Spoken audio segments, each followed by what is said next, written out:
Hey there and welcome. Today, we're going to dive into one of the most incredible processes on our entire planet, how plants make their own food. We're basically taking a tour of a masterclass in natural engineering. I mean, it's a huge question, right? This little green thing is the foundation for our food webs and the very air that we breathe. So, how in the world does it actually work? Well, to really get it, let's think of this leaf not just as part of a plant, but as a super high-tech solar-powered factory. And this factory has one job, its one vital mission, to turn light into life. All right, let's kick off our tour by checking out the factory's brilliant design from the outside. You know, a leaf's shape isn't some random accident, it's perfectly engineered.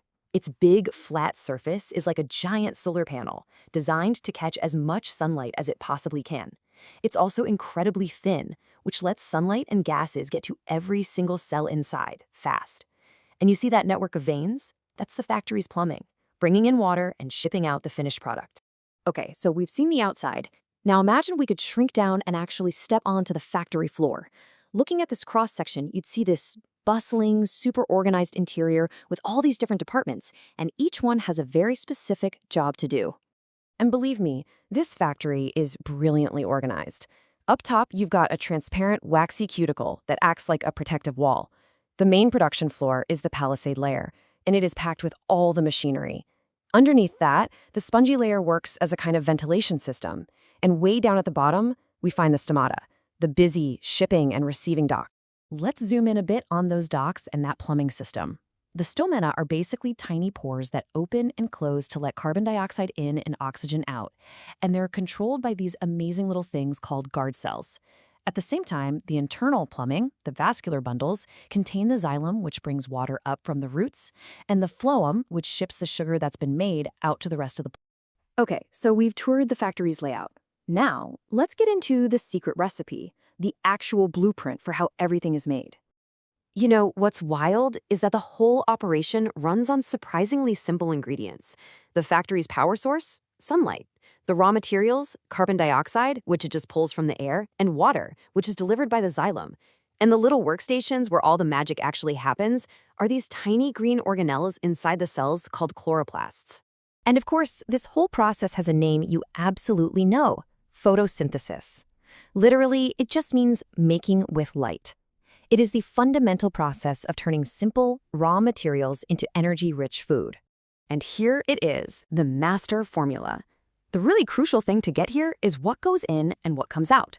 On the left side, you've got our inputs, 6 molecules of carbon dioxide and 6 molecules of water. Then, with a little energy from sunlight, the factory produces its main product over on the right, 1 molecule of glucose, which is a simple sugar, and this is a really important byproduct, 6 molecules of oxygen.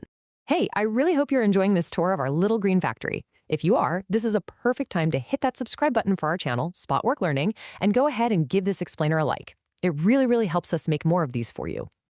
All right, back to it. The factory has made its main product, glucose. But what happens now? What does it do with all that sugar? Let's follow it down the core assembly line. Now, glucose is this incredibly valuable and super versatile molecule. It's not just one thing.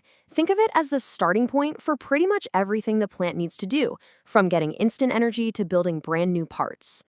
This chart here breaks it down perfectly. Some of that glucose is used right away for energy through a process called respiration. A lot of it gets converted into something called insoluble starch for storage. It's kind of like canning food for the winter. For shipping, it's turned into sucrose and sent out through the phloem. And finally, it's used for new construction projects, like building strong cellulose walls. Or if you add in some minerals, it can even create vital proteins. Okay, so managing production speed and how everything gets distributed is key. A good factory manager knows you can't just run production at full tilt all the time. You've got to be able to respond to changing conditions. And that brings us to the super important idea of a limiting factor. Imagine a car assembly line. You could have all the engines and all the doors in the world, but if you suddenly run out of tires, the whole production line just grinds to a halt. The tires, they're your limiting factor. The exact same thing happens in photosynthesis. Just take a look at these graphs. On the left, as light intensity goes up, the rate of photosynthesis climbs with it. But then it just flattens out. So why is that? Well, it's because something else, maybe the CO2 concentration, has become the new limiting factor. And it's the exact same story for carbon dioxide on the right.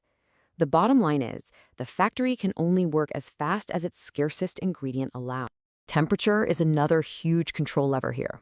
Production gets faster as it warms up, but only up to a certain point, what we call the optimum temperature. If it gets too hot, the tiny enzymes that do all the work, well, they start to lose their shape. They denature, and the factory's whole efficiency just plummets. So, how does the factory juggle all these potential production bottlenecks? Let's pull it all together and look at the complete blueprint one last time. And wow, this one image basically tells the entire story. Sunlight, CO2, and water go in. The master formula runs inside the leaf, making energy, storage, building blocks, and sugars. And the whole thing is managed by these limiting factors like light, CO2, and temperature. It is literally a perfect, self-sustaining solar factory.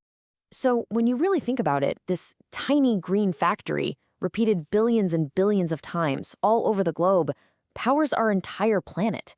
It creates the food we eat, the oxygen we breathe. So what do you think happens if this factory, this global engine, starts to slow down? Just something to think about. Anyway, I really hope you enjoyed our little tour today. Don't forget to subscribe to Spot Work Learning and like this explainer if you learned something new. We've got a ton more explainers on the way, so definitely stay tuned for those.